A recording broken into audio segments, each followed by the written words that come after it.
Parce qu'on va retrouver tout de suite Dolores Mazzola, on retourne à la Voulte pour Dolores, alors pas en tenue de randonnée, mais elle nous en parle très bien quand même, hein, n'est-ce pas Dolo? Ah oui, oui, je suis à la Voulte, Alain. Effectivement, j'étais en train de discuter avec Gisèle et Robert Vial, mes deux invités. On est sur tout près du GR42, en fait, ici à la Voulte. Alors, je vous ai parlé tout à l'heure d'une petite vidéo que je voulais vous montrer concernant les sentiers de grande randonnée. Dans les années 70, c'était le grand boom. On y allait. Et vous verrez que si, effectivement, le randonneur du 20e n'a plus grand-chose à voir, question technique et matérielle, avec le randonneur du 21e siècle, ou plutôt le contraire, pardon, la philosophie n'a pas vraiment changé. On va voir ce que ça représente, la randonnée, pour les gens en 1973.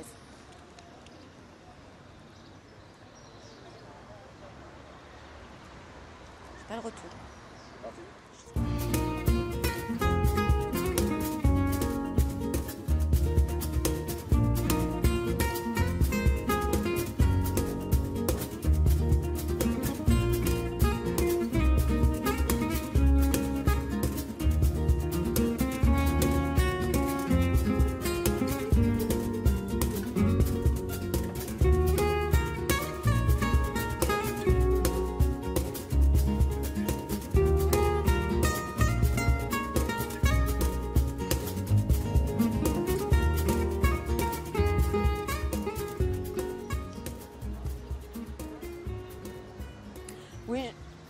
Oui, je crois qu'il y a une petite erreur, hein. Effectivement, là, c'était plutôt des images des années 60 où c'était un peu à la bonne franquette.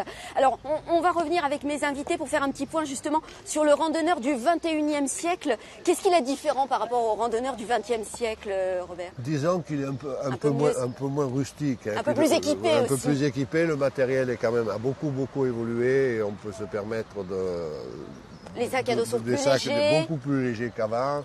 Et puis il a abandonné un petit peu la tente quand même. Hein. Ah, l'hébergement, c'est ça qui compte. Alors effectivement, sur le GR42, vous allez aussi à la rencontre des hébergeurs. Voilà, on rencontre des hébergeurs. Alors on a deux bonnes nouvelles, puis on a appris deux bonnes nouvelles sur le trajet. C'est que Vanosque et Toulon vont créer des gîtes d'étape pour les randonneurs qui font le GR42 ou autres, bien entendu. Mais c'est une excellente nouvelle pour nous parce que ça va permettre de couper les étapes, de s'arranger. De s'arrêter et pas de pique-niquer au bord de la route ou de dormir dans la tente de manière pas confortable. Parce qu'effectivement, le randonneur du 21e siècle, il a besoin de confort. Un peu plus. Oui. Il a besoin d'être un peu plus près de la ville aussi. Oui, avec le GR42, on en a l'illustration. Et puis les vacances sont peut-être un peu moins longues. On sont beaucoup plus hachées. Donc on peut faire le GR, comme on l'a dit tout à l'heure, en 5 jours. Donc c'est formidable. D'accord. Alors, la philosophie, effectivement, du randonneur, celui du 20e et celui du 21e, comme je le disais tout à l'heure, n'a pas vraiment changé. J'aimerais qu'on voit ces images des années 70, parce que là, pour le coup, vraiment, elles sont sympas. Ça représente surtout de marcher dans un pays qui est magnifique, de rencontrer des gens qui sont encore naturels, les gens qui ont habité le pays très longtemps. On voit très peu de touristes ici. Et puis, c'est aussi le fait que c'est des vacances qui coûtent très peu cher. Puis surtout, on préfère ça à la plage. Marcher, on retrouve... on a le temps de réfléchir. On a toute la journée devant soi. On est ensemble. Si on a envie de discuter de tas de choses, de tout, on peut. Marcher physiquement, ça nous prépare à des tas d'autres choses qu'on a oubliées en ville. Et pourtant, on n'est pas d'une grande ville. Marcher, ça représente un effort soutenu. Ça dure des heures. On voit le chemin. On n'est pas en voiture, quoi. Et puis, on vit de la façon dont l'homme est fait, quoi. Il est bipède. Par là, les gars. C'est simple. Il n'y a rien de plus simple que la marche à pied. Le principal, c'est les godasses.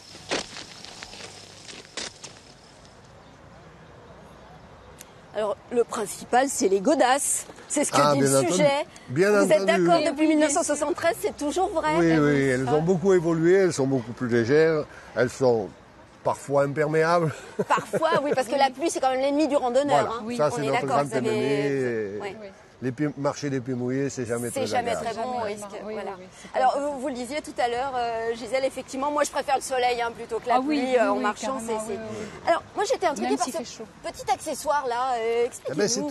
C'est un élément de sécurité, hein. C'est-à-dire lorsqu'on est pris dans le brouillard ou si on tombe ou qu'on s'égare, on peut appeler, c'est beaucoup plus performant que la voix, puis on peut souffler pendant très longtemps. Hein. Donc les sacs modernes maintenant sont équipés de petits sifflets dans lesquels on... Camouflés.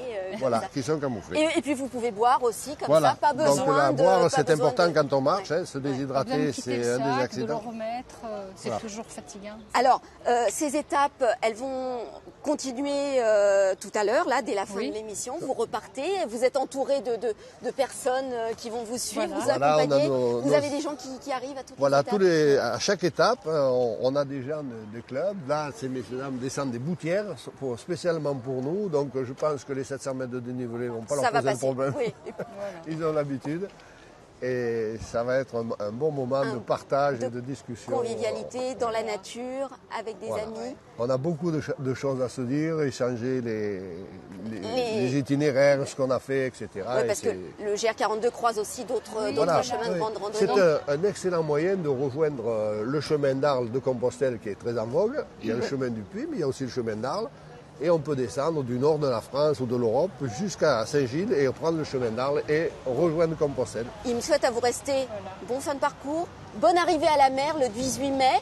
Voilà. On vous laisse, vous partez par où? Merci. On part par là. Ah bah allez-y, Allez. alors allez-y. Au revoir. Au revoir. Allez, Allez c'est parti, on y va. Ça, c'est du film. Voilà alors, ils sont partis. Ah ben moi je suis déçu, j'ai cru que vous alliez partir avec eux. Bon, vous n'êtes pas vraiment vêtus pour. Hein. Merci Dolores. Non, j'ai pas l'âme d'un légionnaire romain. Non, je le sais un petit peu. Merci beaucoup, à très vite. On va